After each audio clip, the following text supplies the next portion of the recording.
ಇವತ್ತು ಪಾಂಡುಪುರದಲ್ಲಿ ನಮ್ಮ ಮೈನಾರಿಟಿ ಇಲಾಖೆಯಿಂದ ನಾವು ಸಬ್ ಇನ್ಸ್ಪೆಕ್ಟರ್ ಟ್ರೈನಿಂಗ್ ಕ್ಯಾಂಪನ್ನು ಹಮ್ಮಿಕೊಂಡಿದ್ವಿ.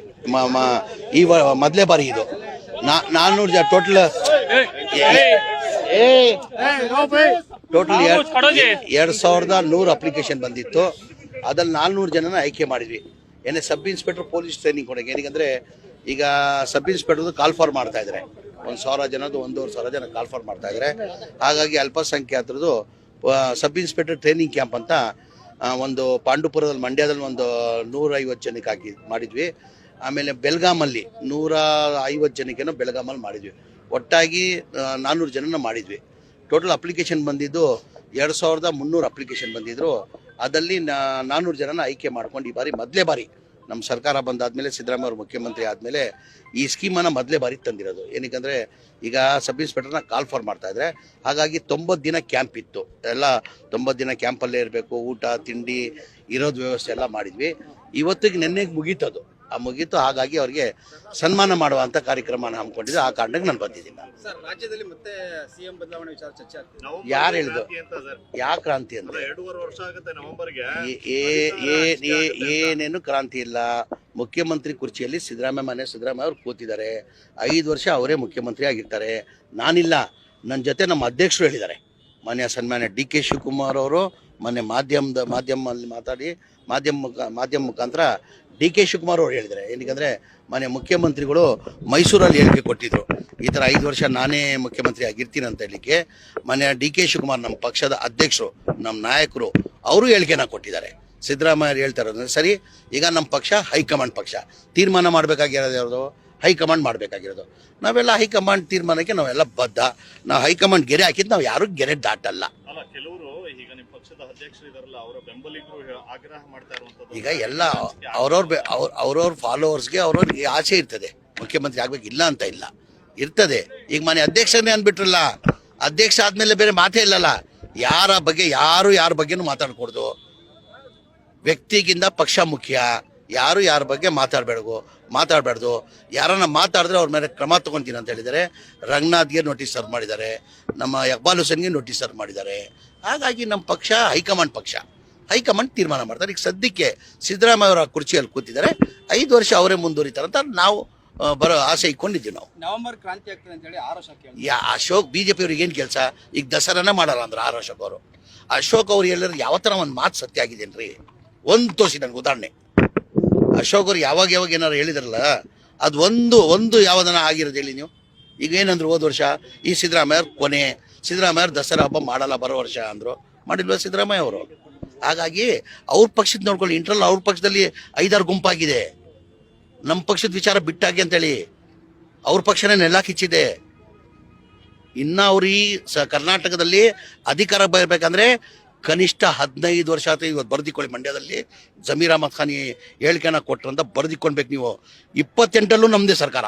ಇವತ್ತೇನು 140 ಇದ್ದೀವಿ, ನೆಕ್ಸ್ಟ್ 150 ದಾಟ್ತೀವಿ. ನಾವು 150 ದಾಟ್ತೀವಿ.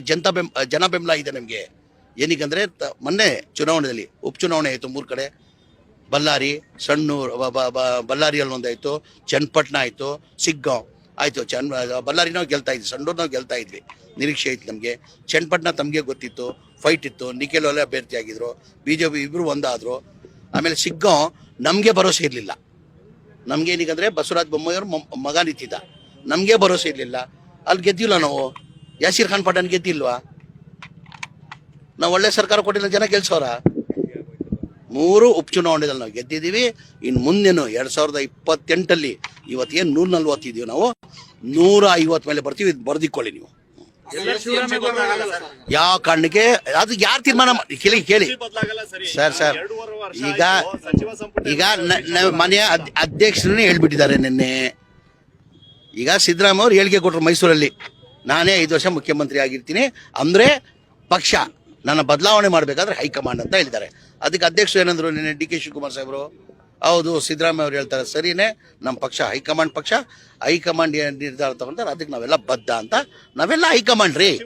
ನಾವು ನಮ್ಮ ಅಭಿಪ್ರಾಯ ಹೇಳ್ತೀವಿ. ನಾವು ಒಂದು ನಿಮಿಷ, ನನ್ನ ಅಭಿಪ್ರಾಯ ತಾವು ಮುಖ್ಯಮಂತ್ರಿ ಆಗ್ಬೇಕಂತ ಇದೆ. ನನ್ನ ಅಭಿಪ್ರಾಯ ಅಂದರೆ ಮಾಡಬೇಕಾಗಿರೋದು ಯಾರು?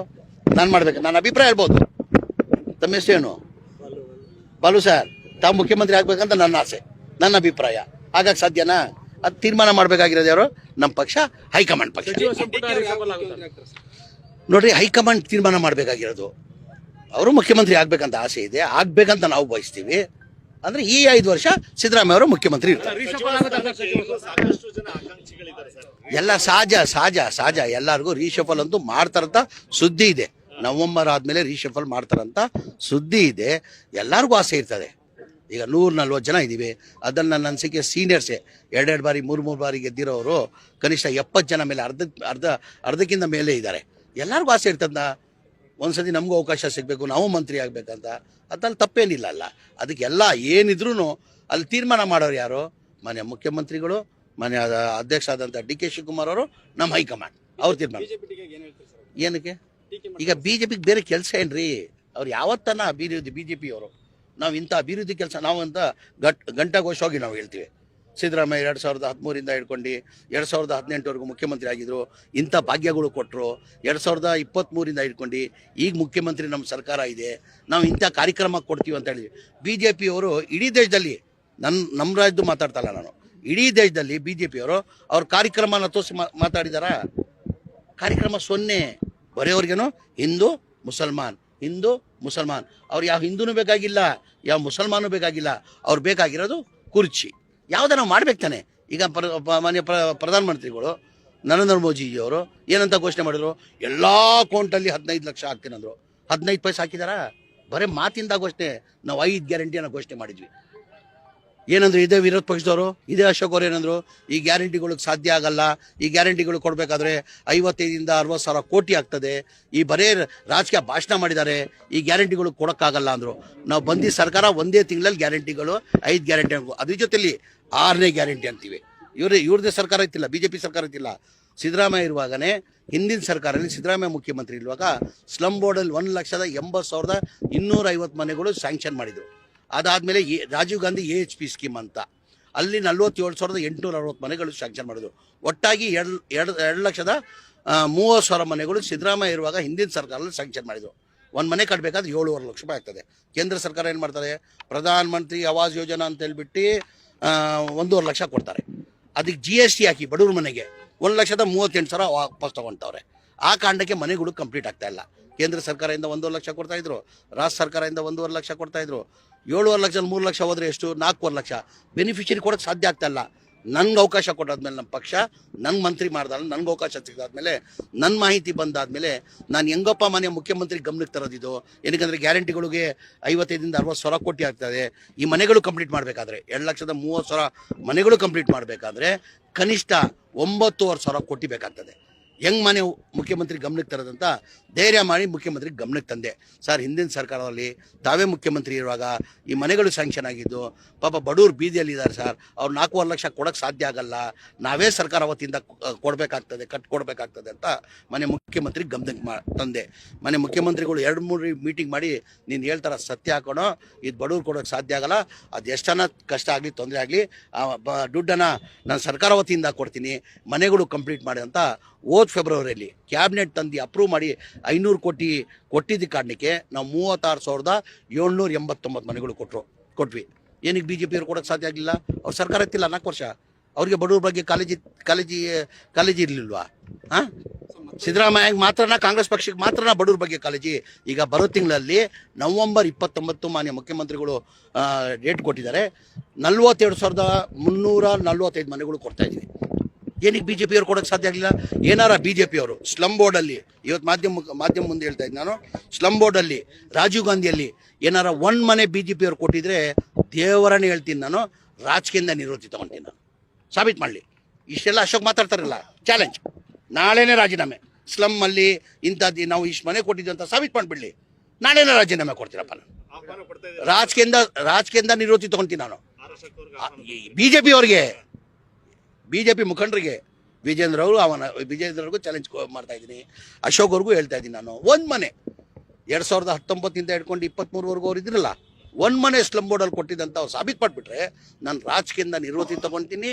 ಆಮೇಲೆ ಮಂತ್ರಿ ಸ್ಥಾನಕ್ಕೆ ನಾಳೆ ಬೆಳಗ್ಗೆ, ಇವತ್ತು ಸಾಬೀತು ಮಾಡಲಿ, ಇವತ್ತು ಸಂಜೆನೇ ರಾಜೀನಾಮೆ ಕೊಡ್ತೀನಿ. ಆಮೇಲೆ ಬೇರೆಯವ್ರು ಹಂಗಲ್ಲ, ಇವರೆಲ್ಲ ಡಂಗ್ ಹೊಡಿತಾರಿಲ್ಲ, ಡಂಗಿಲ್ಲ. ಇವತ್ತು ಸಾಬೀತು ಮಾಡಲಿ, ಅವ್ರು ಸಾಬೀತ್ ಪಳ್ಳಿ ಸಾಯಂಕಾಲ ರಾಜ್ಪಾಲರ ಮನೆಗೆ ಹೋಗಿ ರಾಜೀನಾಮೆ ಕೊಡ್ತೀನಿ. ಇವತ್ತು ಸಂಜೆ ರೀ ರಾಜೀನಾಮೆ ಕೊಡ್ತೀನಿ. ಕೇಳ್ರಿ ತಾಕತ್ ದಮ್ ಇದೆಯಂತ. ಅಶೋಕ್ ಮಾತಾಡ್ತಾರೆ ತಾಕತ್ತು ದಮ್ಮು ಇದೇ ಕೇಳಿ ಅವ್ರಿಗೆ.